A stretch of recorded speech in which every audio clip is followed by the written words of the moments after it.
Då hiv bland annat smittas via samlag komplicerar sjukdomen även de hiv-positivas relation till sex. Många av de ungdomarna som är födda med det här, de berättar att det svåraste för dem, det är det här med sexualiteten. Nu blir de kära och vill ha sex med den här killen eller tjejen. När berättar man? Berättar man i rätt ögonblick? Blir det utspritt i hela kamratskapskretsen eller dagen efter? Alltså de har jättesvårt med det, för de har ju också rätt till sexualiteten, precis som alla andra. Och jag menar, jag har levt med min man i 15 år nu. Han har inte HIV och vi har sex, men vi använder skydd. Och det är det som är viktigt, för att man kan leva ett schysst, någorlunda hyggligt liv. För många av våra medlemmar, framförallt kvinnor då, även män för den delen, tror inte att det ska finnas någon livskamrat för dem, för att de har det här. Och när berättar man för den tilltänkta kavaljen att jag har HIV, springer de eller springer de inte? Alltså det finns otroligt mycket att tänka på. Då HIV-Sveriges kontor ligger i Stockholm så spenderar Inger mycket av sin arbetstid där. För att få en inblick i hennes vardagsliv så följde vi på Unga Arena med henne under en helt vanlig dag på jobbet. En typisk arbetsdag är att jag kommer med tåget.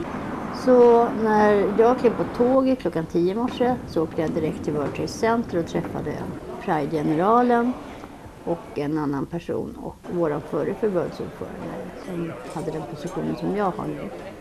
Vi diskuterade lite inför Priden och HIV i Sverige. Ja, det är så att Stockholm Pride då försöker samarbeta med ganska många organisationer om sådant vi tycker ska bli synligt under festivalen.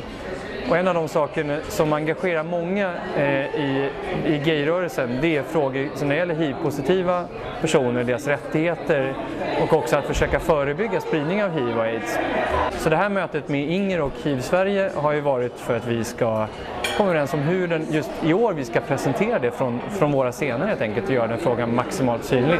Efter det så åkte jag och checkade in min väska och lämnade in den snabbt i receptionen på hotellet. Sen tillbaka till kontoret och där hade jag personalmöte med vår verksamhetsansvarig. Massa telefonsamtal som ska stämmas av, posten ska kollas, det som går till mig, jag ska svara på massa mejl. Ja, det går i ett och så har jag ju 5 anställda, eller 4 anställda rättare sagt. 5, det är lite olika. Och jag pratar med dem och stämmer av vad som händer och så. Och nu ska jag väl bara försöka vila till imorgon när jag ska åka till Malmö. Vad skulle ni ge för råd till en ung tonåring som skulle drabbas av det här idag? Rådet är att försöka leva som vanligt och vägra ta fördomar och okunskap, utan försöka sprida kunskap. Men det är inte sagt att de ska gå och säga till allihopa att de har det här, för det måste man komma till själv. Och det är inte säkert. Vi har ju medlemmar som alltså har berättat för sina vänner och föräldrar och det, som har mist hela sin familj, som har mest alla vänner. Så det där är ett steg man måste ta när man själv är mogen för.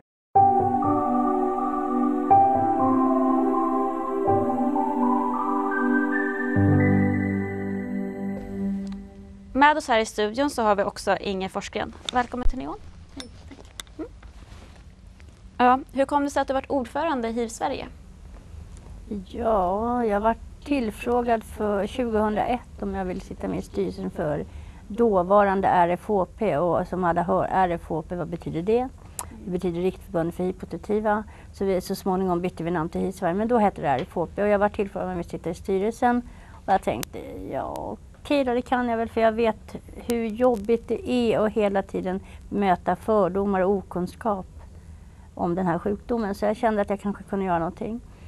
Så jag var med som suppleant, ledamot, vice ordförande och till slut så tog jag på mig ordförandeposten, vilket är jättekul.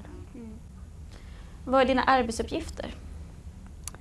Oj, det är massor skulle jag vilja säga. Intressepolitiska frågor framför allt då, för HIV-Sverige har ju kamratstödsföreningar som sysslar med själva kamratstödet.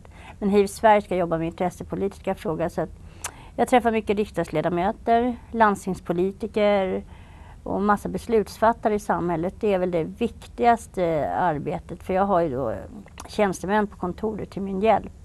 Så att jag jobbar inte heltid med det, men jag träffar så mycket jag kan. Sen är det världsaidsdagen som är 1 december varje år. Det är Pride där vi sprider kunskap. Massa olika arenor. Och sen samarbetar vi mycket med RFSU, där jag själv är medlem också. Sen har vi väl också en typ av samarbete med HIV-Europa. HIV-Europa och HIV-Norden, ja.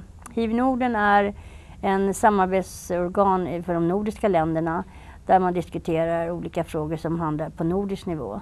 Och HIV-Europa, det är samma sak där, Europafrågor, men det är lite olika. Europa är stort. Så det, som det ser ut i Rumänien ser det inte ut i Sverige och som de nordiska länderna. Men vi diskuterar frågor som reserestriktioner. Det är faktiskt så att vi har just nu tror jag 63 länder som på olika sätt diskriminerar oss HIV-positiva. Jag får till exempel inte åka till USA.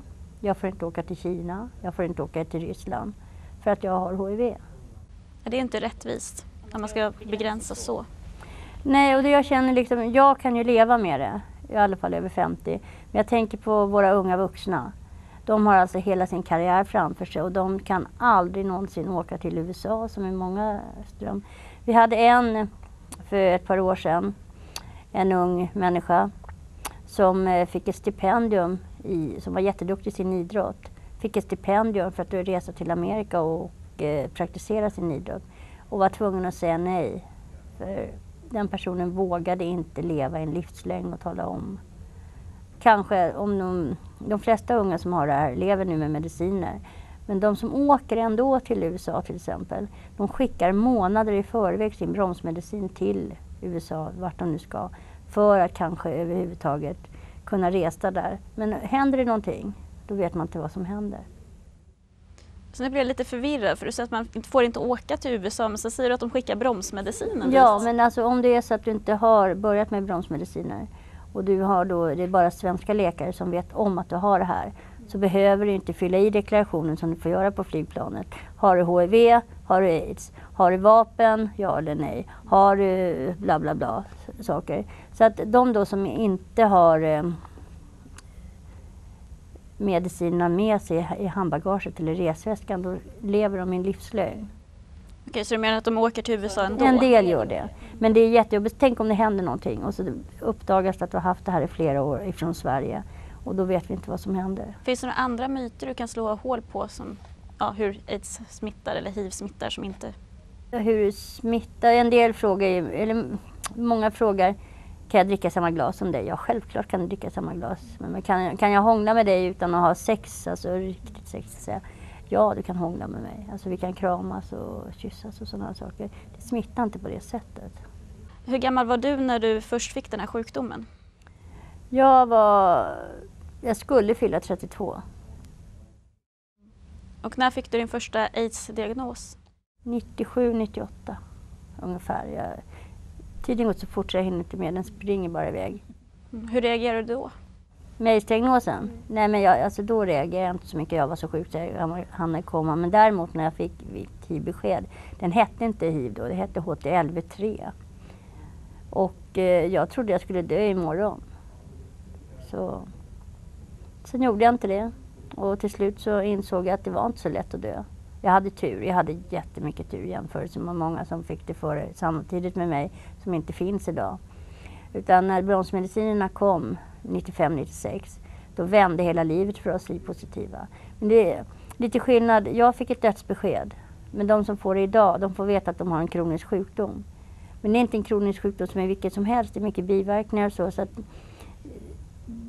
många av våra medlemmar i medlemsföreningarna, de känner sig lurade både på döden och livet. De har svårt liksom att komma vidare för att först fick vi lära oss, jag fick ju lära mig hur man skulle dö.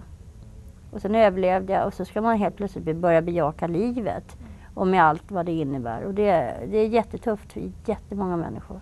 Men kan man lära sig hur man dör? Ja, jag hade accepterat att okej, jag lever väl ett tag till där, men jag hade nog inte den dödsångesten tror jag. Utan jag visste bara, jaha, så är det. Men det fanns ju någonting som hette Noaks ark då. Som låg på Drottninggatan i Stockholm. Och där var en fristad, det var verkligen en fristad. Där kunde man bo flera veckor i taget. Och då, när man klev innanför de dörrarna så var det verkligen att kliva in i en annan värld. Där man fick vara bara den man var. Och det är bland annat Sixten Herrgård skänkte inredningen då när han gick bort till Noaks ark där.